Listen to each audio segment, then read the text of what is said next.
arrancamos nuestra sesión correspondiente al miércoles 24 de noviembre del 2021. Y voy a hacer referencia inicialmente, desde luego, inmediatamente, al tema del cual hoy nos vamos a ocupar. Continuamos con lo prometido para esta semana de noviembre, el ciclo dedicado a la persecución religiosa en México por los revolucionarios anti-mexicanos. Es muy importante no decir revolución mexicana. Decir revolución mexicana es como decir círculo cuadrado. Es más, no puede haber ninguna revolución, ni la rusa, ni la francesa, ni la española, ni la chilena, ni ninguna otra, que sea pro nación. Intrínsecamente, toda revolución, desde que las hay, son luciferinas, antinacionales y corrosivas de la identidad nacional. Por esa razón, a los cristeros no se les llama revolucionarios cristeros, porque sería un círculo cuadrado. No, se llama guerra cristera, que es otra cosa. O a los rebeldes de la Vendée, católicos en Francia, que lucharon contra la Revolución Francesa. No se les llama revolucionarios de la Vendée, sino contrarrevolucionarios católicos de la Vendée. Es una provincia francesa que todavía sigue despoblada en comparación al resto de Francia, debido a la brutal persecución de décadas contra los creyentes de la fe católica en esa maravillosa y hermosísima región de Francia. Bien, entonces, hoy nos toca platicar sobre don Miguel Agustín Pro. ¿Quién es don Miguel Agustín Pro? Bueno, pues es el santo que encabeza la lista de 31 santos mexicanos. 31 santos mexicanos. Le obsequio un libro al que de aquella, haciendo gala de rapidez, en los próximos 10 segundos, me diga quién fue el primer santo mexicano canonizado. San Felipe de Jesús. Miren, muy bien, todos. Bueno, pues voy a tener que subirlo a la red. San Felipe de Jesús, el santo criollo. San Felipe de Jesús, el santo criollo. Pero después se vino una cascada, no muy larga, porque en otros países pues hay cientos y aún miles, como en Italia con su larguísima historia, la misma Francia, no se diga España, Alemania y cualquier país europeo, sobre todo de los de centro de Europa. Pero en México nos contentamos con tener 31 santos, de los cuales 26 son mártires cristeros. 26. Lo triste es que nunca, y el que lo conozca levante la mano rapidísimo, hemos oído hablar, por ejemplo, de Luis Batis Sáenz, Rodrigo Aguilar Alemán, Agustín Caloca, Román Adame, Atilano Cruz Alvarado, Julio Álvarez Mendoza, Mateo Correa, Jesús Méndez Montoya, Miguel de la Mora, Sabas Reyes, Pedro de Jesús Maldonado, José María Robles, Pedro Esqueda Ramírez, Toribio Romo González, Margarito Flores, Genaro Sánchez, José Isabel Flores, Tranquilino Urbiaco, David Galván Bermúdez, David Uribe Velasco, David Roldán Lara, Justino Orona Madrigal, Salvador Lara Puente, Manuel Morales, y este sí es muy conocido porque es un chamaquito muy popular, y me refiero a San José Sánchez del Río. Ese niño de 10 años que es martirizado de una manera brutalmente feroz por los esbirros del gobierno federal. Pero entonces, qué triste que no sepamos quiénes fueron estos ilustres personajes cuya lista acabo de dar. Bueno, San Pedro de Jesús, sí. ¿Perdón? Yo lo conozco. ¿A quién conociste? A San Pedro de Jesús. Bueno, no lo conocí porque yo todavía no nací casi. Claro. No. Pero aquí en Chihuahua es el único santo que tenemos, San Pedro de Jesús Maldonado. Mira. Era un sacerdote de aquí que estaba en Santa Isabel y ahí fue donde fueron a buscarlo, aunque él se escondió muchas veces en las casas celebrando y todo, y con la cacha de la pistola le desbarataron el cráneo y un ojo. Qué Y al pobre barbaridad. padre se lo llevaron casi muerto al hospital y pues ahí falleció. A San Pedro de Jesús Maldonado, San Pedro de Jesús el Maldonado, y único ahí está, santo chihuahuense. sí, el único. Y ahí se le hizo una iglesia y ahí se encuentran sus restos. Felicidades, qué bueno que nos aportas, Lili Baglietto, tenías que ser tú. Ese breviario cultural tan valioso, ¿no? Muy bien, ¿quién fue entonces el santo del cual hoy nos ocupamos y por qué es tan importante conocer su biografía, su testimonio, su forma de morir, su legado y tantas cosas que podemos deducir?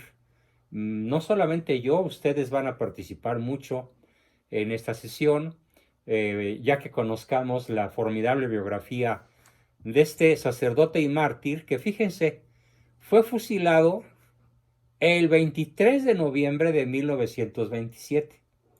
Ayer fue su aniversario del fusilamiento. Ayer, miércoles 23 de noviembre, celebramos el asesinato de San Miguel Agustín Pro, P-O-R-O, así de simple su apellido, sacerdote y mártir. En 1988, San Juan Pablo II lo beatificó. Actualmente, si usted quiere ir a orar con él, se encuentran sus restos en la iglesia de la Sagrada Familia en la colonia Roma. Un lugar muy conocido, una iglesia muy conocida en la Ciudad de México, que es honrada por tener y conocida por tener en su lugar de criptas los restos santos de este extraordinario sacerdote y mártir. Bueno, pues el último beatificado fue justamente San José Sánchez del Río por el Papa Francisco el 16 de enero. Y ya mencioné los nombres. Vamos a platicar un poco entonces sobre una breve biografía de don Miguel Agustín Pro, o mejor dicho, de San Miguel Agustín Pro, ilustre zacatecano, donde nace él en la ciudad de Guadalupe, Zacatecas, ¿sí? Y era presbítero de la Orden de la Compañía de Jesús, y en la cruel persecución contra la iglesia, como si fuera un fascineroso, un asaltante, un narcotraficante, fue condenado sin juicio. No se le hizo juicio. Fue condenado sin juicio a la pena capital y así alcanzó el martirio que tan ardientemente deseaba. Él desde niño deseaba ser mártir y de alguna manera Dios en sus inescrutables designios le concedió al niño Miguel Agustín el sueño dorado de convertirse en mártir. Él nace el 13 de enero de 1891 en la población minera de Guadalupe, Zacatecas, y fue el tercero de 11 hermanos, e hijo de Miguel Pro y Josefa Juárez. Y el 19 de agosto de 1911, con 10 años apenas, ingresa al noviciado de la Compañía de Jesús en un lugar que ya desapareció probablemente, o a menos que alguien me corrija, que se llamó El Llano, Michoacán, donde había una casa de formación de jesuitas, que yo sepa ya no existe. La familia ya tenía dos vocaciones religiosas en las hermanas mayores de Miguel. Luego de ser novicio, continúa sus estudios en Los Gatos, California, obligado a los jesuitas a abandonar los llanos en México a causa de la presencia de fuerzas carrancistas, que como se han de acordar pusieron de moda en México el famosísimo verbo carrancear: robar, secuestrar, violar, descuartizar y después ponerle pólvora en la cuenca de los ojos ya vacíos a las chicas y volarlas por los aires. Ese es el significado de la palabra carrancear. Estudia después la retórica y la filosofía en España y desempeña el oficio de profesor en el Colegio de la Compañía de Granada, Nicaragua, y estudia sus estudios de teología en la ciudad de Anjouan, Bélgica. Esta ciudad se escribe Enghien, con H intermedia. Como es francés, se pronuncia Anjouan, Bélgica, donde recibe el presbiterado. Entonces, fíjense, anduvo, aparte de México, en Los Gatos, California, en España, en Nicaragua, en Bélgica. O sea, era una persona pues de altísimo nivel cultural, era una persona con mundo, conocedora del planeta donde se movía. Sin embargo, un juicio imparcial sobre la vida de formación del padre Miguel nos inclina a admitir que gozaba en alto grado de talento práctico. Él no era un pensador, era un hacedor, ¿sí?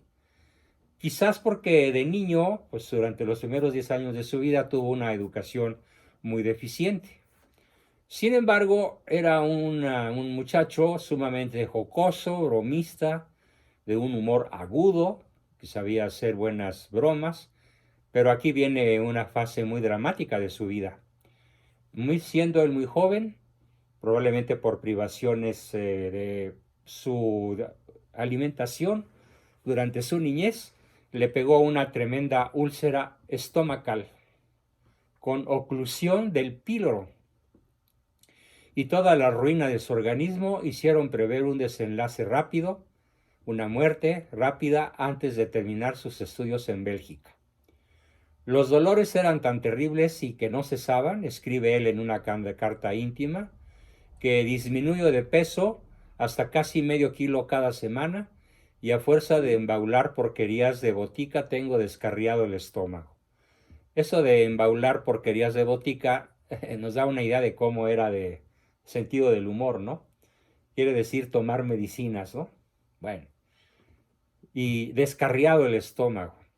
2 operaciones últimas estuvieron mal hechas y otro médico probable ve todavía una cuarta operación. Luego el padre Pro detalla el insoportable régimen dietético al que se le hace sufrir. Su organismo se reduce a tal extremo que sus superiores en Anjouan tratan de apresurar su regreso a México para que la muerte no lo recoja fuera de su patria. Bueno, pues el que huye de la muerte de un lugar seguramente lo va a encontrar en otra.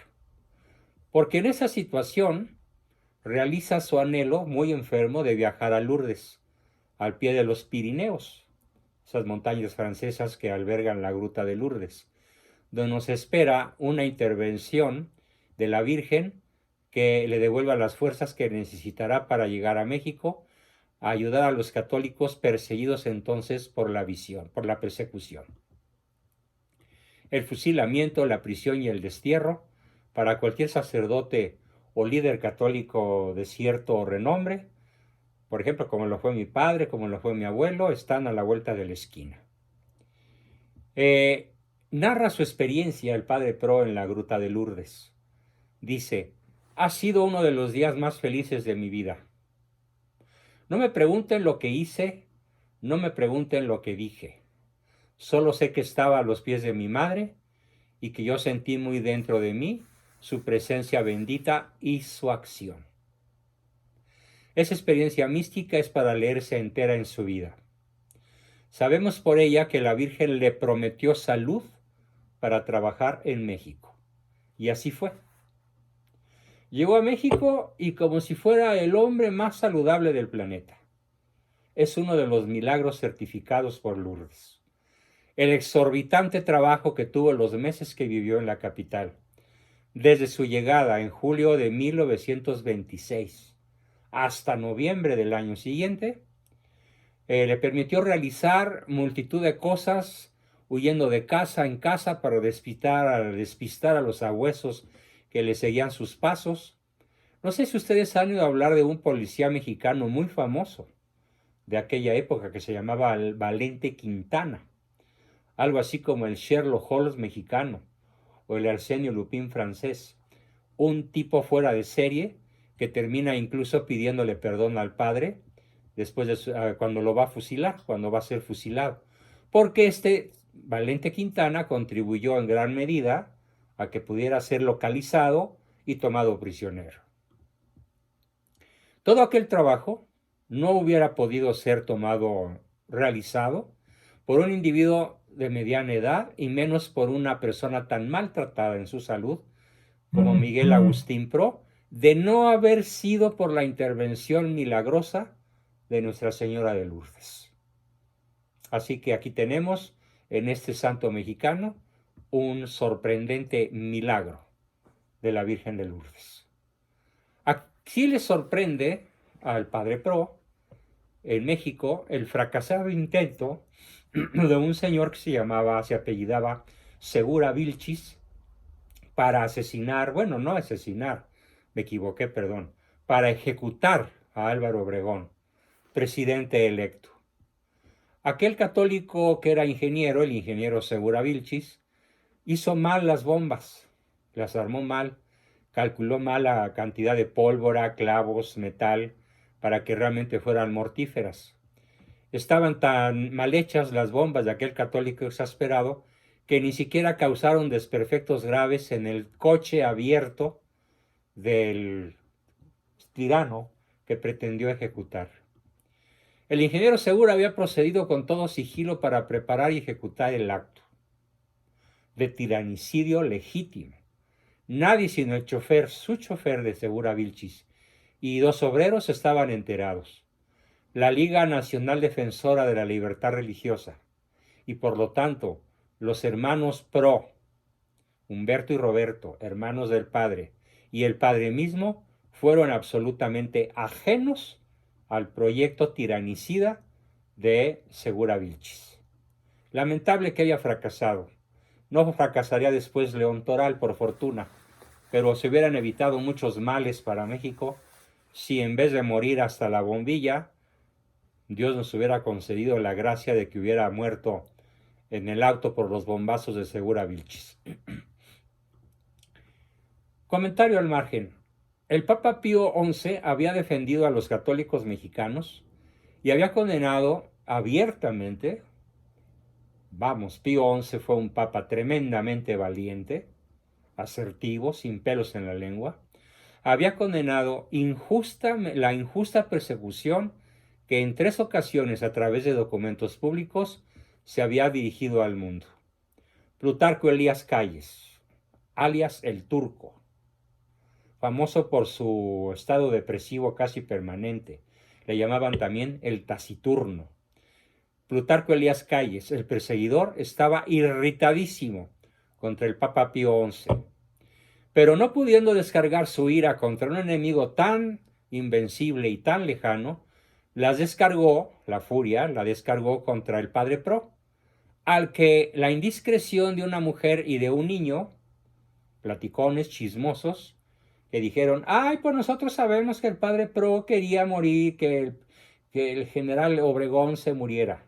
Y con esa estúpida declaración de un niño y de una mujer, Valente Quintana pescó al Padre Pro, los hizo caer en garras de la policía, mientras, fíjense, el Padre Pro realizaba sus cotidianos delitos de llevar la comunión, confesar y socorrer a los pobres, a los que se los pedían.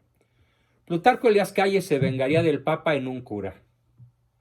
Entonces, el asesinato, el martirio de Miguel Agustín Pro es extremadamente valioso para nuestra historia de México, porque su muerte es una venganza del narcosistema callista contra la Iglesia Católica, es una venganza de Plutarco Elías Calles en la persona de Miguel Agustín Pro para hacer sentir mal al Papa Pío XI. De no haber sido por esa motivación, Miguel Agustín Pro no hubiera sido fusilado, ni hubiera sido posteriormente declarado mártir en la Iglesia Católica. Así que Calles se vengaría del Papa en la persona de un cura santo. Y aprovechando que el Padre Pro estaba en los sótanos de la inspección de policía, detenido, no como acusado todavía no lo acusaron de nada, pero en aquella época detenían a cualquier sacerdote por quítame y esas pajas. Y Valente Quintana lo había metido a la Dirección General de la Inspección de Policía para interrogarlo. Y entonces, aprovechando que estaba ahí, Plutarco Elías Calles dio la orden: responsabilícense a los 3 hermanos Pro del atentado contra mi general Obregón. Así fue la orden de Calles, siendo Obregón el presidente electo y Calles el presidente en funciones. Esto hay que entenderlo muy bien. El verdadero autor del atentado contra el auto y la persona nefasta, luciferina, de Álvaro Obregón, el ingeniero Segura Vilchis, era un tipo muy astuto y vale la pena conocer su historia. Brevemente, no es una distracción, está dentro del cuerpo de la narración que hoy toca hacerse, para conocer hasta dónde llega el odio besánico de la revolución antimexicana contra los sacerdotes, particularmente, que ejercen su sagrado ministerio. El verdadero autor, pues, había saltado del automóvil desde el cual arrojó la fallida bomba, y después de arrojar la bomba, siguió caminando impertérrito, como si nada, por la banqueta, mientras preparaba una coartada increíble. ¿Saben cuál fue su coartada?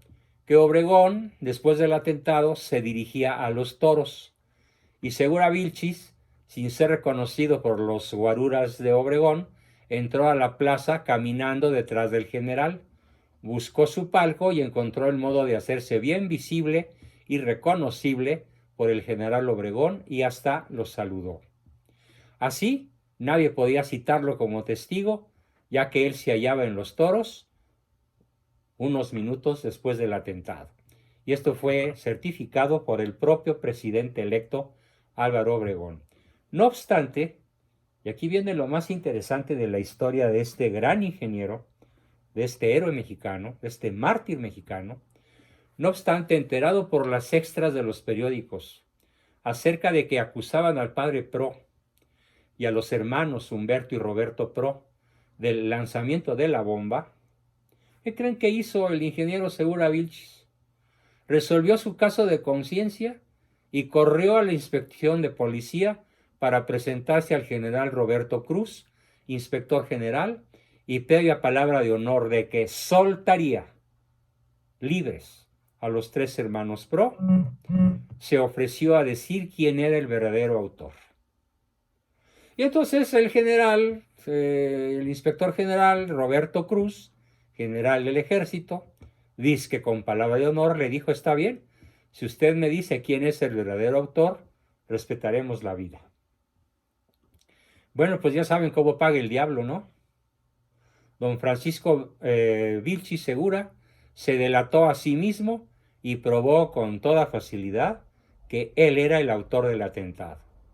Con todo, a pesar de la palabra de honor del general Cruz, de la presidencia de la República, firmada por Plutarco Elías Calles, llegó la orden de fusilar a los 3 hermanos Pro y a Segura Vilchis sin sombra de investigación judicial.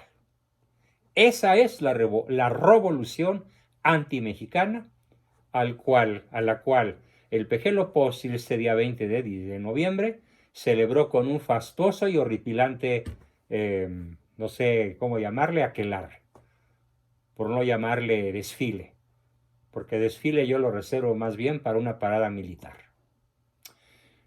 Así, el 23 de noviembre de 1927, a la puerta del fatídico sótano, y minutos después de las 10 de la mañana, un policía llamó a gritos al preso: Miguel Agustín Pro.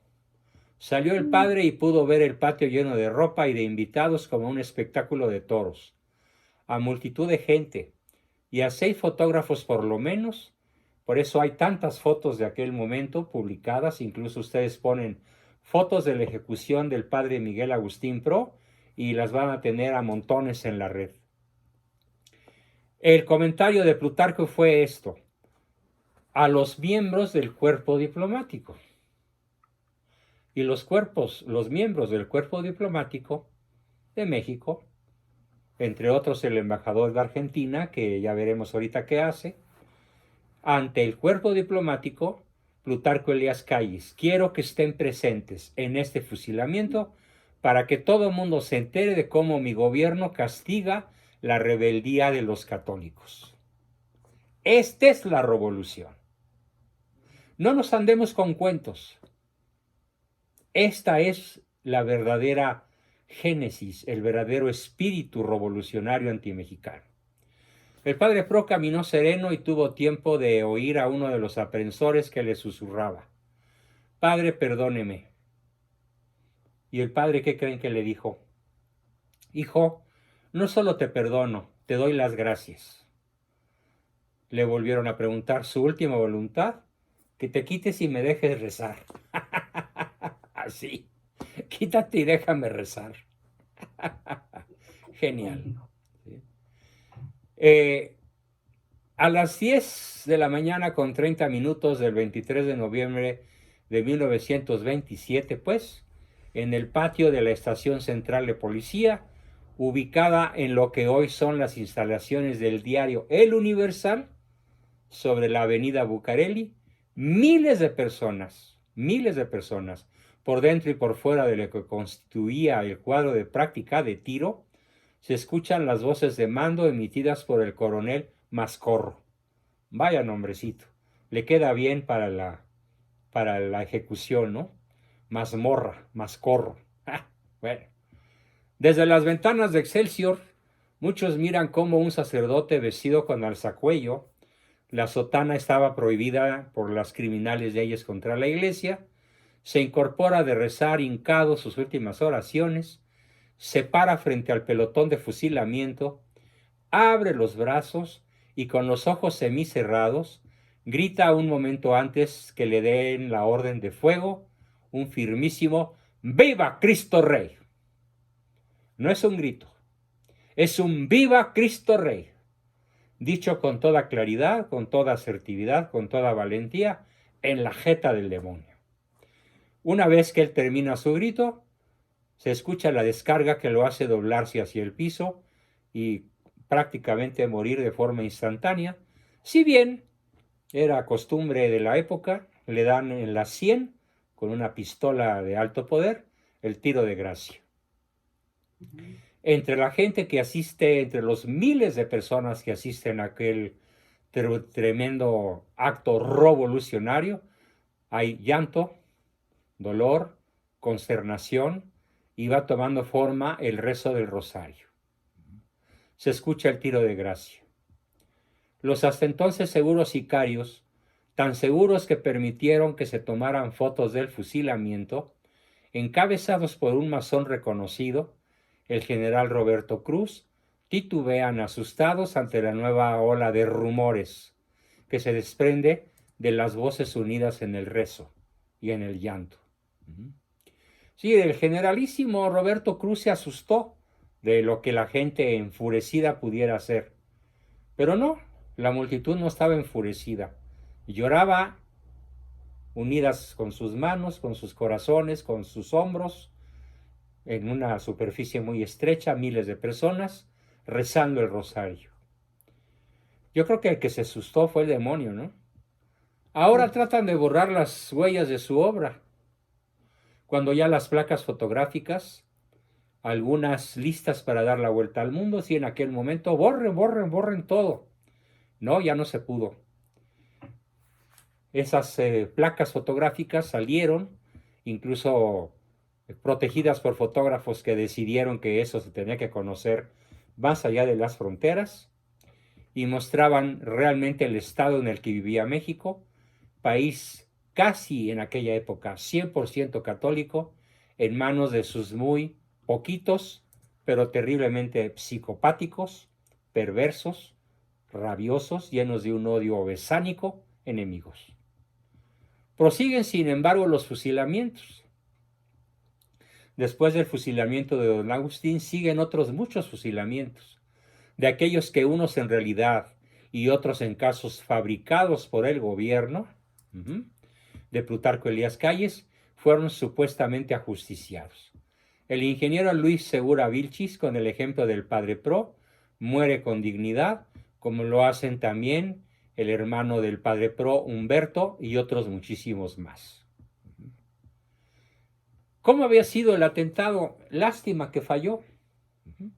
Bueno, pues esto había sido el domingo 13 de noviembre de 1923, unos días antes del fusilamiento, que fue 10 días después, el 27, perdón, el 23. O sea, en 10 días se resuelve el asesinato de 4 personas inocentes, el cual fue el que la fuerte escolta del general Álvaro Obregón llevaba Luis Segura Vilchis, católico, miembro de la Liga Defensora de la Libertad Religiosa y de la U.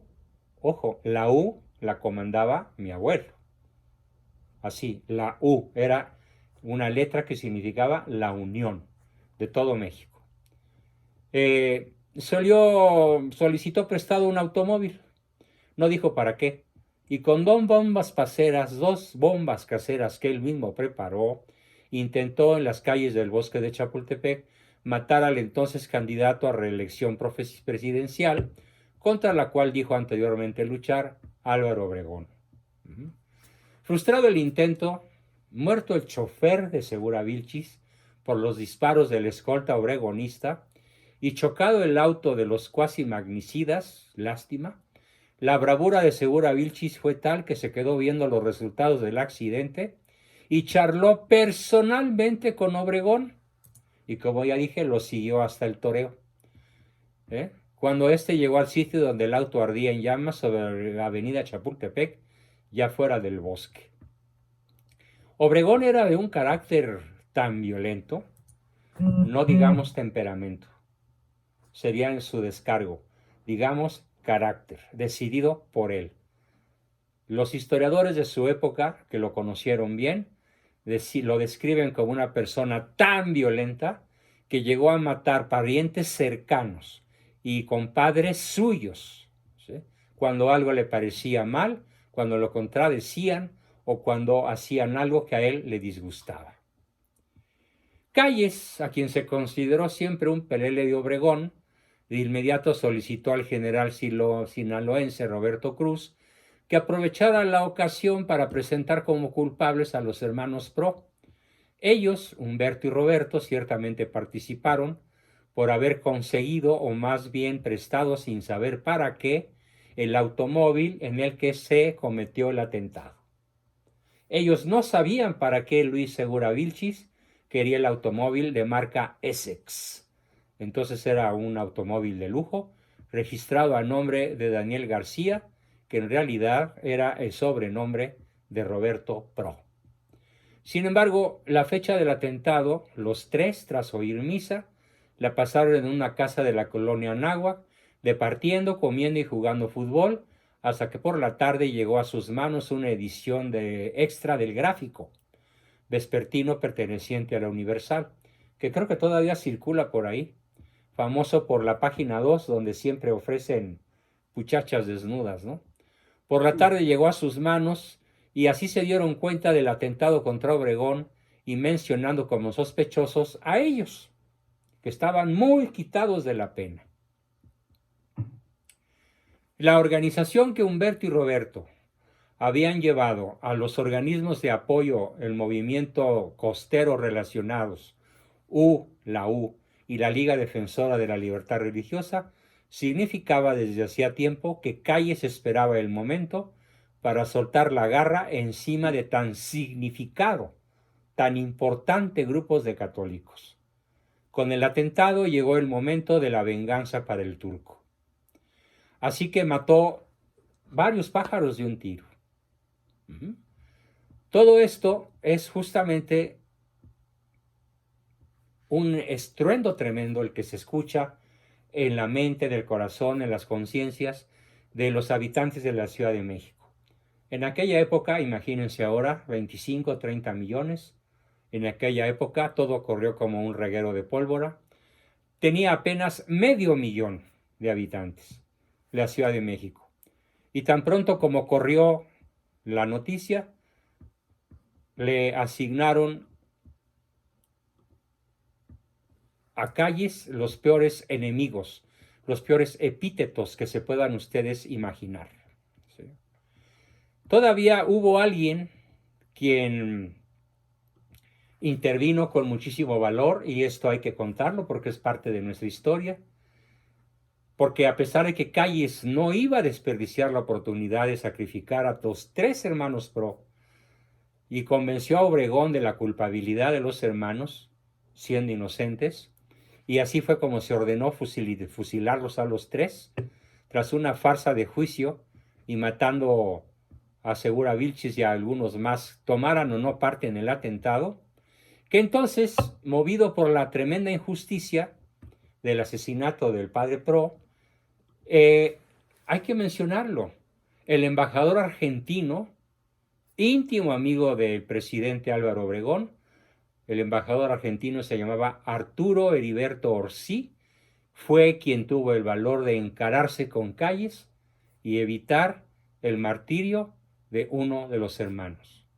Se dice que Obregón, como el general Cruz, nunca creyeron sinceramente en la culpabilidad de los Pro, pero por no disgustar al turco,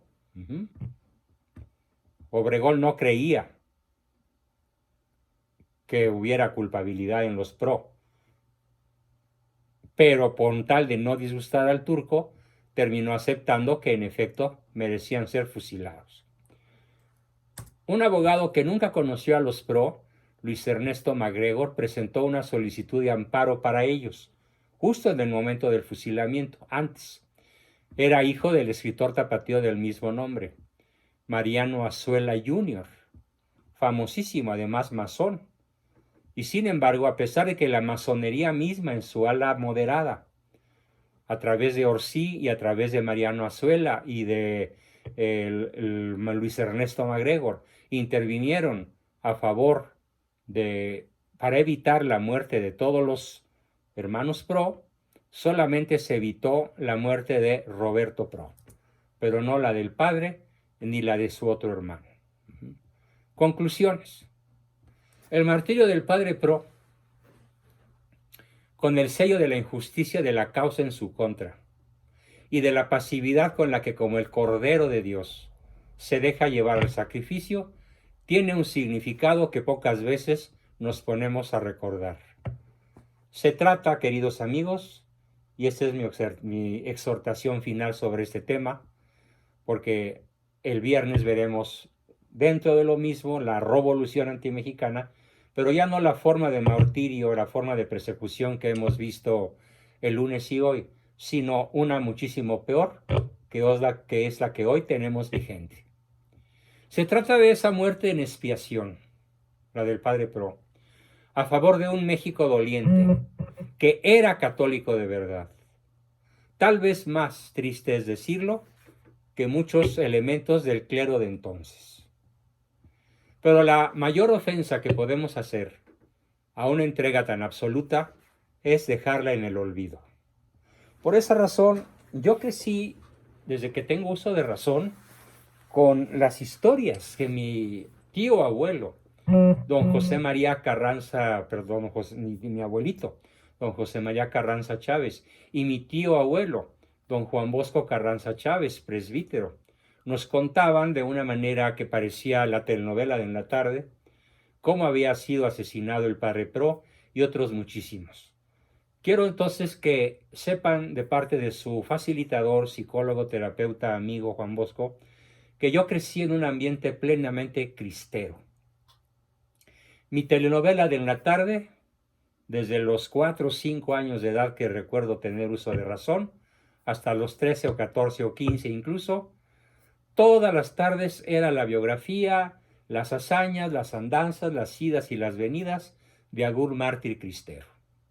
Y todos los hermanitos nos sentábamos en la mesa después del postre o incluso antes del postre para que el abuelo, la nana, el cura, la abuelita, la mamá, el papá nos contaran todo el México heroico, el México mártir, el México cristero, que da origen a que yo tenga este perfil y quiera compartir estas maravillosas historias con todos ustedes. No como un mero recuerdo, no como un mero memorial, sino porque, lo digo sin pelos en la lengua, en estos tiempos de apostasía y de ecumenismo sobre bases humanas, tenemos aún la misa legítima. los sacramentos completos y los sacerdotes que vigilan su cumplimiento. Todavía tenemos la enseñanza de los evangelios con el sentido de Cristo que Cristo y sus apóstoles difundieron. Y aún tenemos escuelas que forman católicos auténticos, claro, sin dejar a un lado la intervención de los padres. Y es muy probable, dice el autor de esta biografía del Padre Pro, y coincido plenamente con él, repito el concepto del autor de este artículo. Si en estos tiempos de apostasía y de ecumenismo sobre bases humanas, aún tenemos la misa legítima, los sacramentos completos y sacerdotes que vigilen su cumplimiento, si aún tenemos la enseñanza de los evangelios con el sentido que Cristo y sus apóstoles difundieron, y aún tenemos escuelas que forman católicos, es probablemente gracias a la sangre del Padre Pro y de muchísimos más mártires de la fe caídos durante 1910 y 1936, pero sobre todo en el trienio trágico de 1926 a 1929. Los restos del Padre Pro se encuentran en la iglesia de la Sagrada Familia, miren, en una urna al lado derecho del altar. Si bien ahí se celebran algunas misas que a veces parecen mucho relajo, es bueno acercarse y rezar un rosario frente a este jesuita mártir ejemplar, pedirle su intercesión y no dejar caer en el olvido su heroico martirio.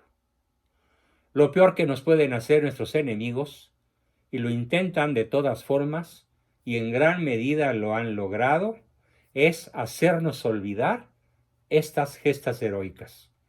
Como en los primeros tiempos, la sangre de los mártires es semilla de cristianos. Pidamos pues al hombre que entregó su vida en esta tierra, en nuestra tierra, que siga ayudándonos desde el cielo para preservar nuestra fe, anunciar el evangelio y denunciar al maligno. Esta fue mi exposición del día de hoy, no tan amplia como la de la sesión pasada, y vamos a la sesión de preguntas, comentarios, aportaciones, etc. Adelante, ¿quién quiere comenzar? ¡Que viva Cristo Rey! Que viva Oliva, gracias por decirlo, por gritarlo, muy bien. Adelante, preguntas, comentarios, aportaciones.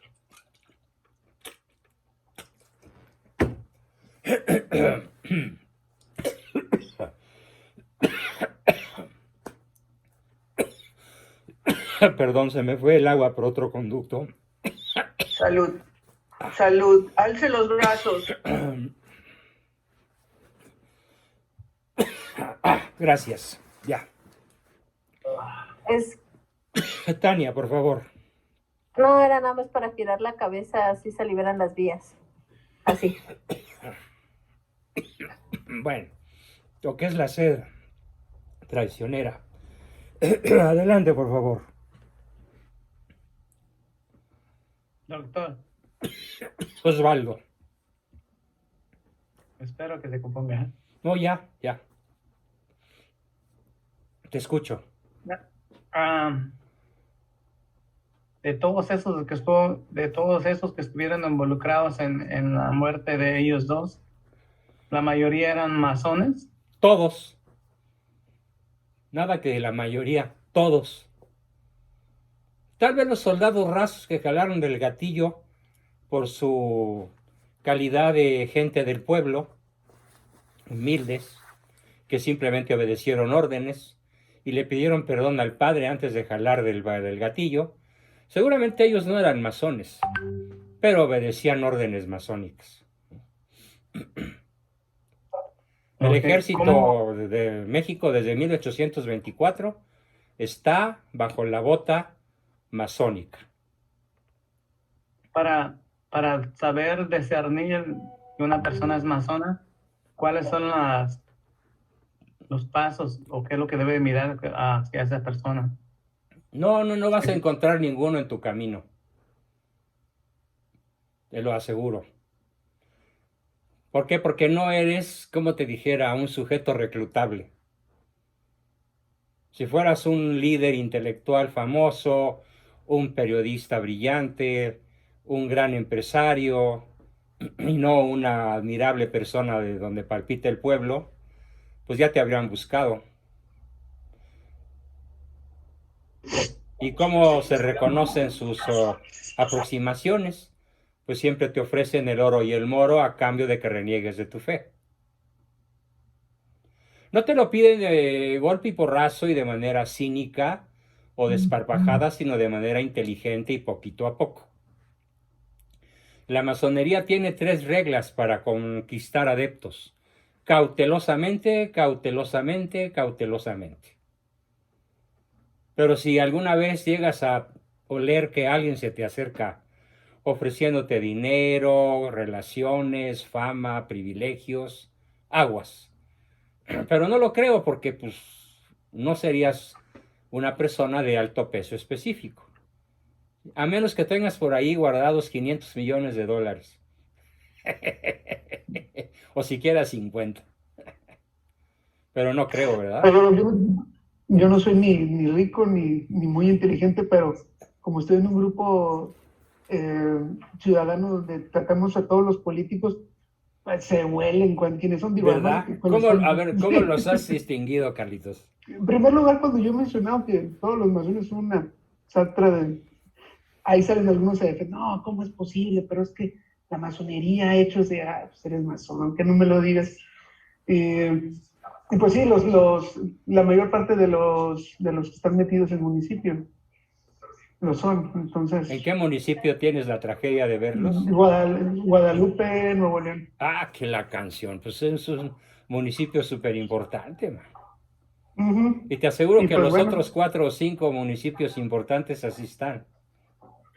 Sí, claro. Pues ahora este nuevo niño Colosio, el hijo de Colosio. Pues, Ah, es masonzazo. Colosio es masón, pero de los más bravos del país, sí. Y Samuel García y la loca esa de Mariana, cómo la detesto, ¿eh? Ah, sí, no.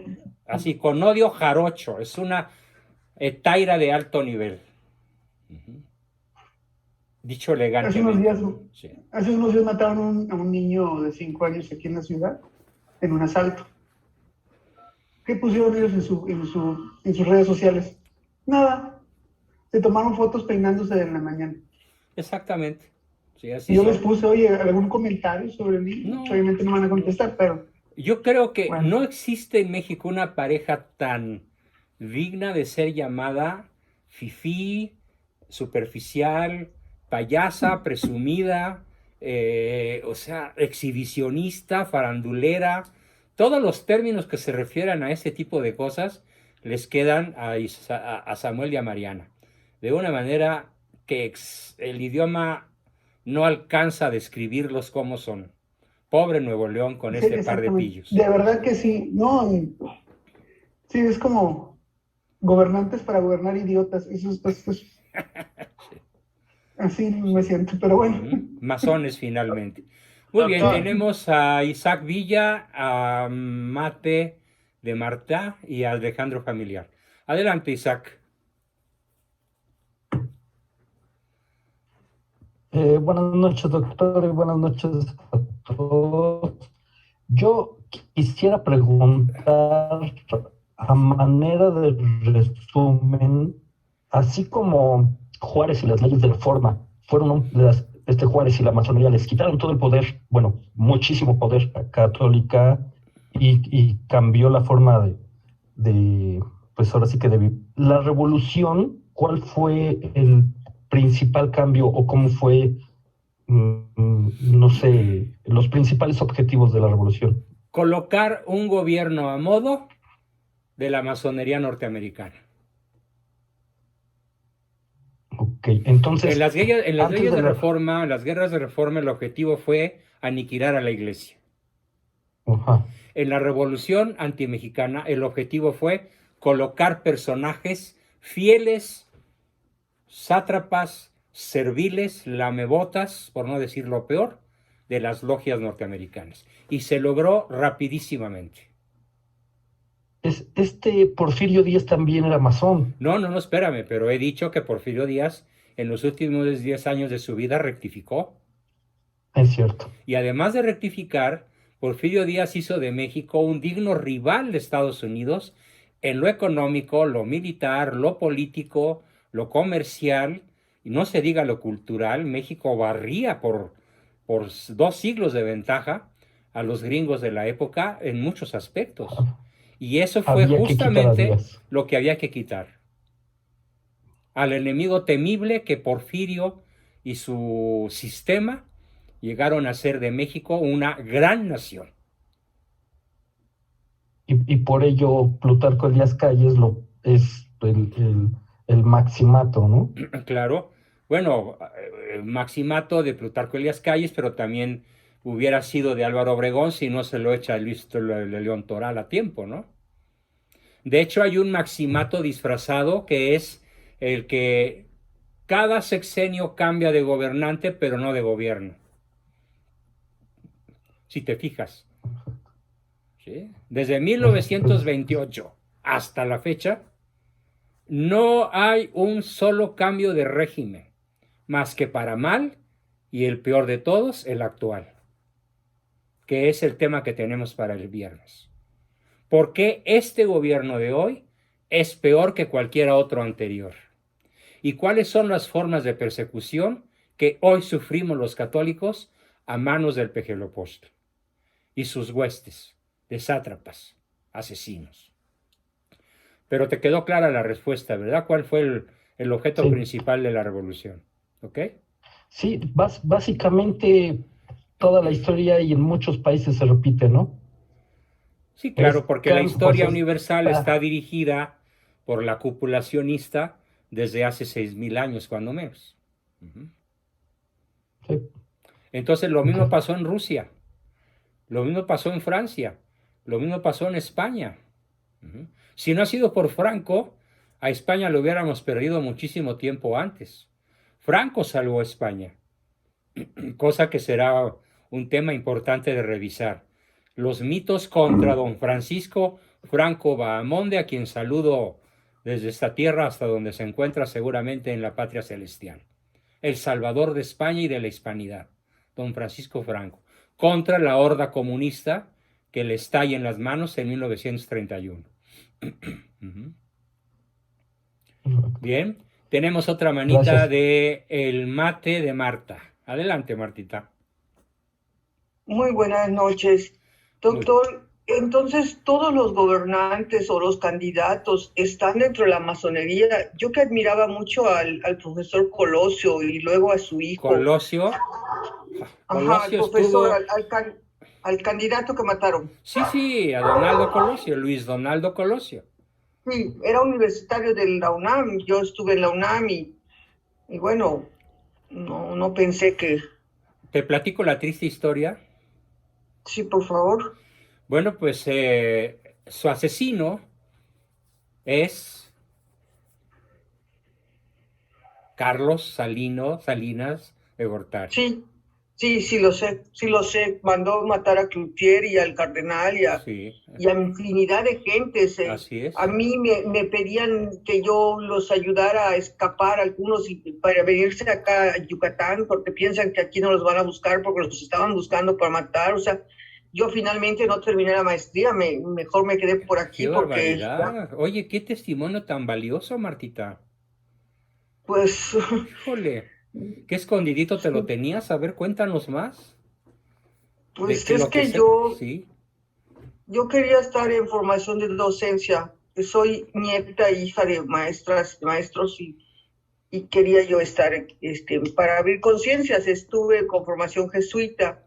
Qué bien. Carlos Viramontes Esparza, Manuel Gómez ¿Cómo? Pérez. ¿Viramontes fue tu maestro? Sí, fue un gran sacerdote. ¿Lo conoció? Pues de oídas era un hombre famosísimo en mi medio. Sí, entonces, y luego estuve con aquel señor que usted me dijo que yo tuviera cuidado, el primo de Narro Robles. Narro Robles. Sí. Y que fue mi guía espiritual hasta que usted me dijo que yo tenga cuidado. Sí, de hecho me invitó a irme a Cuba con otra persona para que preparáramos algunas cuestiones, pero bueno, ya le conocí a usted y ya mejor no acepté, va. Sí. Entonces, pero pues yo admiraba mucho a varios profesores de la UNAM. Porque bueno, comenzando por el rector, no ha habido rector de la UNAM, salvo José Vasconcelos, que no sea masón. Requisito. Miembro de la alta masonería. Todo rector. Barrosier, el que me digas. O sea. Sí. Ahora, la historia con Colosio es muy triste. Porque Colosio no es que fuera una buena persona. Es que simplemente tenía intereses personales. Y cuando va a ver a Carlitos salido del Atari, como le digo yo, Carlitos salido del Atari, porque ya ves Pac-Man, ¿no? El que se come todo. Pues así es Don Carlos, ¿verdad? Se come todo. No respeta ni el oro ni el moro. Entonces, como siempre desde 1929, el sucesor era nombrado por el anterior. O sea, la sucesión presidencial, ¿sí?, es perfecta desde 1929 hasta la fecha, en donde el vigente, el presidente en funciones, nombra a su sucesor. Entonces, Salinas de Gortari manda a llamar a Colosio y le dice, tú eres el bueno. Y pues Colosio se asombra, se emociona, etcétera, etcétera, etcétera. Y todo esto lo sabemos un grupo de mexicanos por la esposa de él, de Colosio, que murió unos meses después de la manera más trágica, de depresión. Ella alcanzó a decir la verdad. Bueno, pues la verdad fue que Luis Donaldo le dice, entonces me toca a mí. Sí, te toca a ti ser presidente. Muy bien, entonces yo quiero las rutas del narco para dirigirlas como lo has hecho tú, y lo hizo tú al anterior, y el anterior, y el anterior, y el anterior, y el anterior. Porque desde 1929, las rutas del narco, y apréndanselo todo esto, por favor, todos, son definidas por la Presidencia de la República. ¡Qué horror! ¿Por cuál aduana pasan? ¿Por cuál puerto llegan? ¿Cuántos kilos se le permite al Chapo? ¿Cuántos kilos se le permite a Oseguera? ¿Cuántos kilos se le permite al Cártel Jalisco Nueva Generación? ¿Cuáles son los territorios? Todo eso lo gobierna siempre el presidente de la República. ¿Y qué crees que le contestó Salinas a Luis Donaldo? No, me toca a mí. Mi proyecto es transeccional. ¿Cómo lo fue? Sí, de hecho, muy pocas gentes sabemos que él fue nuestro gobernador. Fíjate. Porque él dirigía a la persona que estaba aquí. Así es. Con todo cinismo. ¿A qué estado de la República te refieres? Yucatán. Yucatán, sí. Doña Ivonne. Ándale, ya, derecha la ¿Usted flecha. la conoce? Sí, sí. Conozco el ¿usted caso. La conoce? Claro. Exacto. Sí. Y yo no soy muy bien vista en algunas cuestiones. ¿Qué dice el Evangelio de hoy? ¿Alguien lo recuerda? ¿Alguien lo leyó? ¿Alguien lo escuchó? Seréis perseguidos, llevados ante los jueces, seréis asesinados, seréis encarcelados sin justa razón por dar testimonio de mi nombre. No me lo aprendí de memoria, pero esa es la letra del Evangelio de hoy. Así que no nos asombremos, estamos en la línea y qué bueno. Yo me sentiría muy angustiado de no ser identificado como un católico que está en la línea de fuego. Entonces sí diría, ay nanita, qué miedo tener ya 79 y estar a punto de cruzar la raya, ¿no? ¿De qué voy a dar testimonio? Sí. Bueno, pues ese fue el motivo por el cual Luis Donaldo se levanta en rebelión contra su jefe y empieza a preparar todo su tinglado para ser él el capo di tutti capi. Le costó la vida. ¿Y su hijo lo sabe? Obviamente que lo sabe. ¿Lo supo su mamá? ¿Tú crees que la mamá no se lo va a decir al niño? ¿O los abuelos? ¿no? ¿O los abuelos? Pero entre la masonería existe una ley que se desprende de las logias italianas, la ley de la omertá. No sé si sepas en qué consiste, o alguien sepa, algunos amigos que sepan qué quiere decir en italiano omertá. Silencio. Muy bien. Ay, qué gusto que estés por aquí, Ricardo. Ya te extrañábamos, ¿eh? Bienvenido. Omertá quiere decir la ley del silencio. Es una obediencia ciega, absoluta, de no decir nada aunque se sepa y aun con riesgo de la propia muerte. No se puede hablar de ciertas cosas que quedan selladas al interior de las logias. Entonces, la muerte de Luis Donaldo fue sellada y nadie puede decir quién fue. De los masones, ¿no? De entre ellos. Claro, nunca falta el chisme, la filtración, el que sabe esto sin ser masón, como la señora Ocelli, qué sé yo, o como se haya, no se haya apellidado Ocelli, ¿cómo se apellidaba la viuda? Se me escapó, pero sí tenía un apellido italiano. Pretelini. La esposa de... La esposa de Colosio, creo que se apellidaba Pretelini, aunque no estoy seguro. Por ahí se puede checar en la red, ¿no? Me ayudan. Pretelini era del que apenas salió, Enrique Peña Nieto. Ah, de Enrique Peña Nieto era Pretelini. Entonces la de Luis Donaldo Colosio por ahí debe andar. Viuda de Luis Donaldo. Rojas, ¿no? Rojas, sí, correcto. Rojas, muy bien. Rojas. Sí. Se supo, se filtró y por eso muchos lo sabemos. De hecho, yo me enteré de muchos detalles pocos días y pocos meses y pocos años después, por amigos muy bien colocados, incluso en el círculo donde se movía mi hermano Carlos, en la Secretaría de Gobernación, durante el mandato de Fox, pues se llegaron a saber muchísimos detalles de aquel asesinato. Y el mismo Carlos nos los contaba en familia, ¿no? En fin, tenebroso. La revolución pintada de rojinegro, ya averigüé que el negro quiere decir anarquía. Anarquía. Sin gobierno. Y el rojo, muerte, la muerte. El ataque al altar.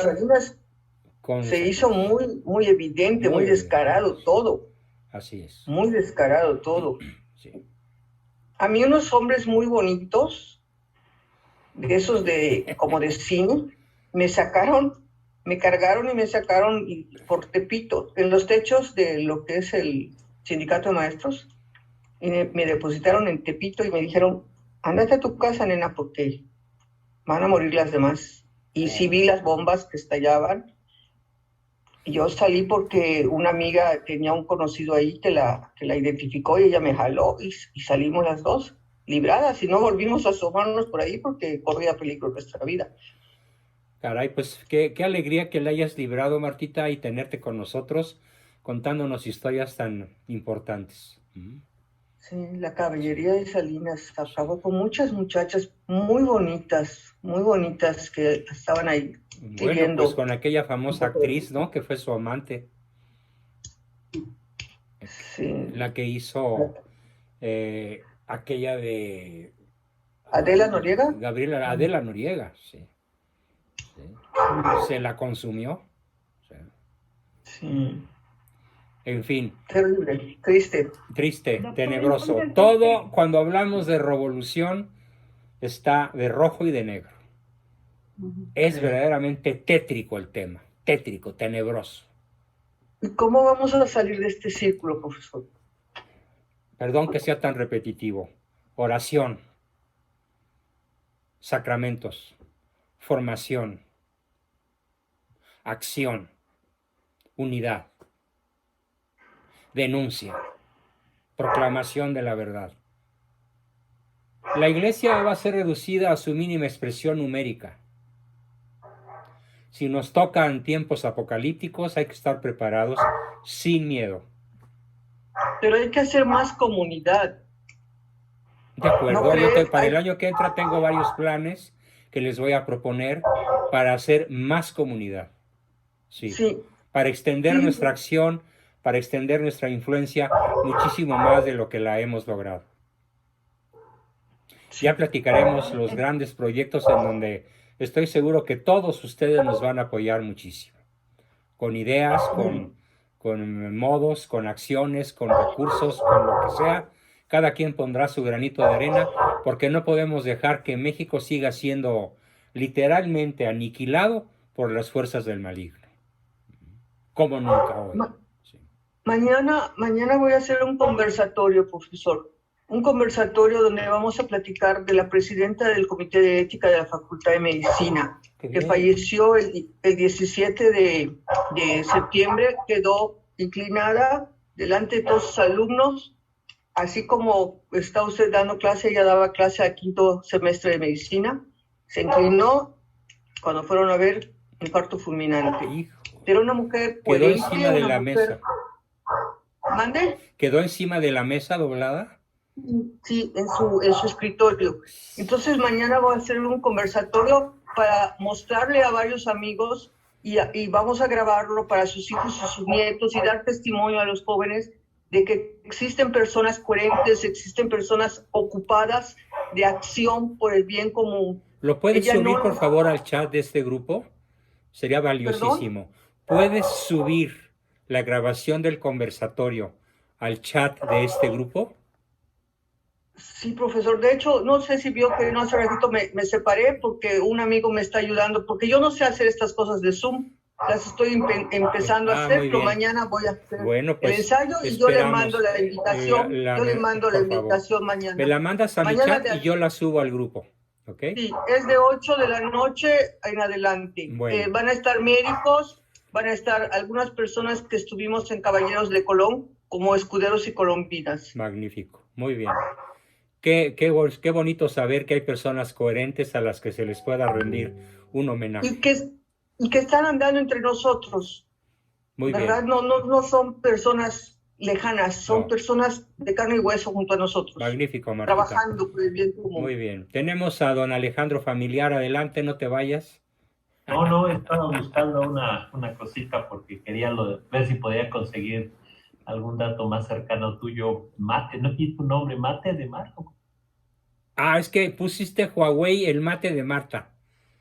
Es que, no sé, es que yo también soy rezandera, hablando de esto, y una amiga me dijo, tienes que poner tu nombre, y como el teléfono es esta marca, Huawei Mate, solo puse mi nombre y se puso así. Yo no soy muy cibernética, ¿no? Disculpen. Bueno, disculpadísima. Pero mi nombre es Marta Mendoza Abad, para servirles. Marta Mendoza Abad, qué gustazo, Martita. Sí, ya de tiempo atrás te conozco. Bienvenida nuevamente. Sí, Alejandro, ¿algo más o nada más era eso?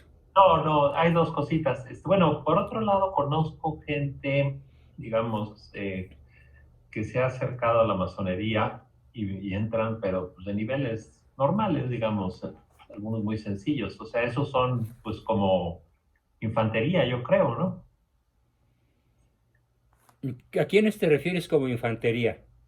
Es que digo, he sabido de gente que no tiene esos rangos, digamos, de relevancia que mencionas como para que se les busque reclutar, pero que entran por no sé qué maneras, pero lo buscan como una escalera para conectarse, ascender, no sé. Pues yo lo que he conocido a lo largo de 7 décadas, cuando menos, es que buscan a picudos, buscan líderes, sacerdotes, maestros, buscan empresarios. Sí. Claro, en ese mundo se dan rangos, ¿no? Pero no buscan obreros, no buscan empleados, no buscan ciudadanos que no tienen algún renombre, ¿no? Sí, además no puede entrar alguien a motu propio, no tiene que ir... Claro, tiene que ser llamado e iniciado y tiene que pasar por una serie de rituales verdaderamente asombrosos, ¿no? Terrible, sí. Terrible, sí. Y otro último detalle, el Club Rotario creo que tiene relaciones masónicas, ¿no? Los Rotarios y los Leones son masones. Sí, literalmente. Ok. Bien. Tenemos a Fernando. Adelante, Fernando, y luego Alicia y luego Isaac. ¿Solamente puedo hacer un comentario sobre lo que acaba de decir Alejandro? Sí, claro. En la masonería la masonería siempre son manejos ocultos. Entonces, para todos los no iniciados, pero que pueden llegar a serles útiles, tienen una masonería de apariencia, que nunca tienen poder real, pero que sí es mucho boato, es mucha, ahora sí que mucha faramaya que les ponen títulos, pero que realmente no hace nada. También hay otra masonería falsa, bueno, ni tan falsa, porque sí ya los educan un poco, en donde tienen a todo, como dice Alejandro Familiar, a toda la tropa. Son esos tontos útiles. Entonces los tienen en otra masonería que realmente no avanzan mucho, que sí también les ponen títulos y les ayudan un poco para conseguir trabajo, etcétera, etcétera, pero es para tener al tropel inútil que les hace los trabajos. Y cuando encuentran que alguno de ellos es valioso, entonces ya lo jalan a la verdadera masonería. Entonces, de ahí que puedes haber escuchado de que, ay, sí, es que entré a la masonería, pero es un pobre tonto que no sabe hacer nada, pero que lo tienen pues como soldado, como dices. Y también ves que hay algunos que tienen puestos altos, ya sea por nobleza, por cualquier cosa, pero que no tienen tampoco gran valía, los tienen en la masonería de Boato. Es por eso que sabías eso, Alejandro. Exactamente, muy bien, magnífica aclaración, Ricardo. Bien, tenemos a Fernando, adelante, Fer. Sí, buenas noches. Bueno, la verdad es que yo cada día me sorprendo más con todo esto que aquí aparece, porque... Qué bueno. No, lo único, bueno, ya lo hemos dicho, los villanos son los buenos y los buenos son los villanos de la historia. Así es. Y pues lleno de sorpresas, ahorita inclusive con lo de Colosio y todo ello, pues no me imaginaba yo, ¿verdad?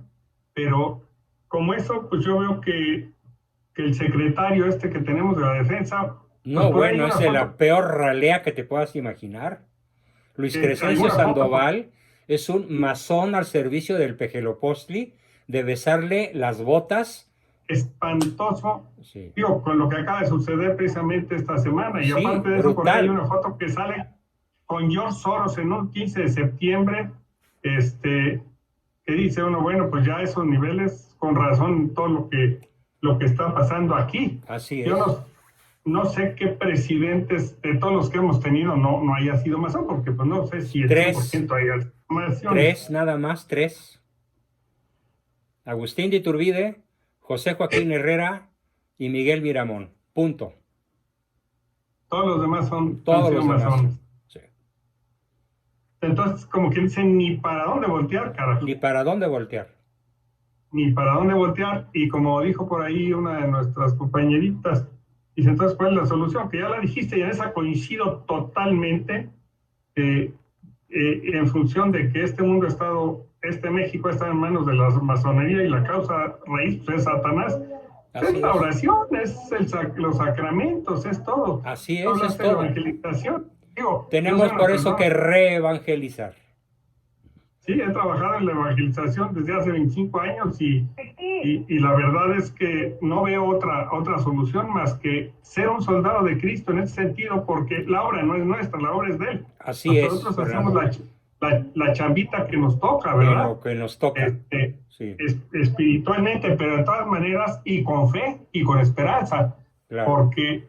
Y sin espantarnos de andar pensando en catástrofes. Es guerra frontal, llenos de esperanza en el triunfo final. Sí, totalmente, sí. Por ahí hay una parte que me confunde a veces cuando se habla de ciertos aspectos en algunas épocas de relación entre iglesia y masonería que no entiendo. No sé si me puedes... ¿Cuál es la pregunta? Que a veces se habla de que en la iglesia hay jerarcas masones, pues. Sí, claro, hay cardenales masones. No sé. Hay obispos masones. Siendo tan contrario, ¿cómo es posible que eso pueda existir, verdad? Porque yo entiendo que es un adversario frontal la masonería en la iglesia. Ipso facto excomulgado está todo masón sin necesidad de declaratoria formal. Pues aún así el demonio es tan listo y el género humano tan frágil que ha logrado convencer a lo largo de la historia a grandísimos y valiosísimos personajes para que militen a favor de Lucifer. Sin embargo, más peligroso aún que un obispo, alguien que tiene tiene esa capacidad y ese poder, pues pueda ser un pastor de tan grandes grupos humanos, ¿verdad? Así es. Y que no los identificamos. No se dejan identificar fácilmente. Y cuando son identificables, esconden la pata de cabra para que no sigamos señalándolos. Profesor. ¿Sí? Lili, por favor. Sí, nada más quería comentar algo acerca de esto. Hace muchísimos años la masonería ha infiltrado dentro de los seminarios a hombres que van por ese camino, por el rumbo de la masonería. Así es. Para destruir por dentro, como han visto que desde fuera no se puede destruir la iglesia, se metieron por dentro para destruirla así. Inclusive la KGB también metió hombres en el seminario. Stalin logró infiltrar docenas de niños específicamente preparados para eso a través de la KGB rusa. Y esos seminaristas pues ya son los claro, actualmente son obispos, cardenales. Los cardenales de ahora y todo lo demás. Bueno, era un comentario nada más. Sí, excelente aportación.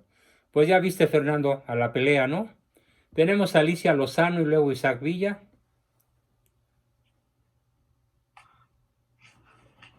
Alice, bien, enciende tu micrófono. Buenas noches. Hola, Alicia.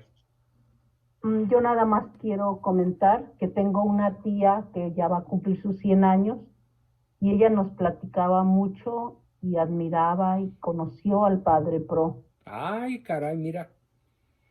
Entonces voy a buscarla a ver si me puede platicar algo y grabarlo. ¿Cómo no? Sería magnífico y si lo logras, súbelo al grupo, por favor. Al grupo varios y luego yo lo pongo en grupo miércoles y lunes y demás.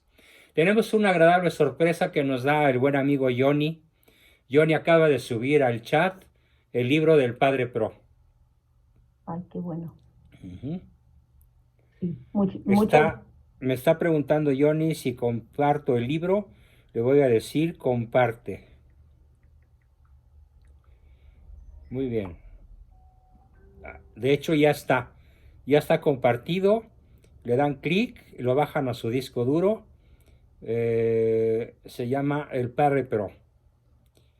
Por cierto, hay un video por ahí del Padre Pro que no está muy lejano a todo lo que nos acabas de hacer favor de compartir. ¿Sí? Una película. Y va muy en ese tenor. Yo a las películas les tengo mucha desconfianza, ¿eh? Sí, correcto. Sí. Pero los libros sobre el Padre Pro han sido excelentes y sobre todo que nos está compartiendo Johnny Oliver Camacho en el chat del grupo miércoles. Apresúrense a ponerlo en el disco duro de su computadora y a estudiarlo. Vale la pena leerlo. Bien. Gracias, Alicia. Y tenemos a Isaac Villa. Adelante, Isaac. Tenemos ya las últimas intervenciones de la noche. Adelante, Isaac. Lo que yo quería comentar lo responde Ricardo, pero a mí lo que me parece, no sé cómo decirlo, si raro o bueno, esa es la pregunta. Tengo un cliente, yo me dedico a la construcción y a un dentista le remodelé su baño. En pláticas él me dijo que era masón. Y cuando chequé que también quiere que le remodele su recámara y que le ponga una escalera, en su recámara tiene libros que dicen la masonería. Es más, los tiene al centro de su recámara y los tiene así como que muy, muy apartaditos, como pues algo, no sé, muy escogido. Y siempre está en Zoom platicando con otras señoras principalmente, platicando sobre la Biblia, versículos de la Biblia, y están estudiando mucho la Biblia. A mí eso se me hizo extraño. No, bueno, es que la masonería conoce bien a su adversario. Estudian la Biblia, estudian las encíclicas, estudian la mentalidad de los papas, estudian sus debilidades, estudian sus metidas de pata y de todo se aprovechan. El príncipe de las tinieblas es verdaderamente genio y me quedé corto al referirme a su nivel intelectual. Es un ángel. El demonio es un ángel, no perdió su inteligencia. Entonces, acuérdate, el mismo Cristo dice, los hijos de las tinieblas son mucho más astutos que los hijos de la luz. Entonces no te asombre de que la masonería nos conozca mejor que nosotros a ellos. Ahí está la respuesta. Entonces sería bueno conseguir sus libros. Bueno, yo he leído sobre masonería constantemente. En la red hay mucho material. Tú en la red pon masonería y te bajan miles de artículos. Estudia los más importantes, los que te aparezcan al principio. Hay que conocer al adversario. De hecho, una regla de la guerra que nos da ese gran estratega chino, Sun Tzu, dice así: hay que estar muy cerca de los amigos, pero muchísimo más cerca de los enemigos. Arte de la guerra. Si no conoces a tu adversario, no lo puedes vencer. Tania, por favor. No sé, me genera más duda porque creo que considero primero debemos conocer la propia fe, dice revestirnos, como decía San Pablo, y ya después averiguar, ¿no? Yo no diría después, yo diría simultáneamente. Yo te puedo decir que yo he crecido en paralelo. Mi conocimiento del maligno es a la par que mi conocimiento del lado católico. O sea, mi padre siempre tuvo ese cuidado, darnos a leer lo mejor y lo peor, desde niños. ¿Sí? Con esta guía, porque si propiamente se va... con una guía tan formidable como la de él, pero es que hay que buscarse una buena guía. Exacto, porque realmente lo que tiene el demonio es que aplica la de miel y mierda, ¿no? De que te lo vende muy bonito y hasta sabroso dicen que saben, porque pues... Y uno se embeleza con esa lectura a veces y se pierden. Claro, por esa razón la Iglesia durante muchos siglos realizó una obra de cuidado muy especial, que era una lista que se llamaba el índice de libros prohibidos. Y era muy saludable que el católico supiera que estaban ciertos libros en el índice. Y en aquella época los católicos teníamos que conseguir permiso para leer esos libros. Esa ley se terminó allá como por 1960 o 70 y yo lamento mucho que ya no exista, porque hoy cualquier persona atraída por un título divertido, bonito, seductor, pues puede caer en las garras del adversario sin darse cuenta. Sí, que es lo que sucedió, que mucha gente con esta novela del Código Da Vinci lo tomaban de referencia. Sí, o con o con Harry Potter. Exacto, o sea, y dicen, es que aquí habla de Dios y dice y todo esto, y la gente se vuelve muy... La autora de Harry Potter es una bruja satánica. Sin duda. Sí. Y ella misma lo reconoce con todo cinismo. ¿Cuál sería lo más negro de Harry Potter? Mira, yo le tuve literalmente producto bachoco para leer una línea de Harry Potter. Lo más a lo que me atreví fue a ver una película de Harry Potter. Una vez que fui con mis hijos a Disney World, estaban pasando una película de Harry Potter, nos metimos a verla y a la mitad nos salimos.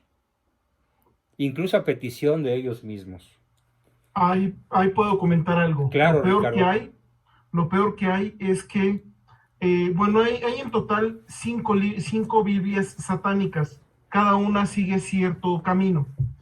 Una de ellas, la que es el libro del macho cabrío, que ha sido mencionado por muchos exorcistas, tiene ahora sí que hechizos reales en el libro del macho cabrío. Y la mayoría de los hechizos que se utilizan, entre comillas, dentro de Harry Potter, son copias exactas. Y el problema es que si los repiten suficientes veces, se les mete el demonio. Y sobre todo con intención de abrirle la puerta al mal. Inclusive hasta sin una intención completa. Eso lo han dicho no uno, sino varios exorcistas, incluyendo el ya fallecido Gabriel Amor. Dice, basta con repetirlo varias veces, sin conocimiento y sin haberse y sin haber invocado la protección de Dios, para que el demonio por lo menos pueda cometer vejación sobre la persona. Y que a raíz de Harry Potter han tenido que hacer exorcismos a niños hasta de 8 y 9 años. No lo dudo. Exorcismos completos, o sea que tenían al demonio completamente metido, o sea, habiendo tomado posesión. Correcto. Excelente aportación, Ricardo. Y bueno, la última de Luis Fernando Benítez. Adelante, Luis. Y luego tú cierras, Alejandro.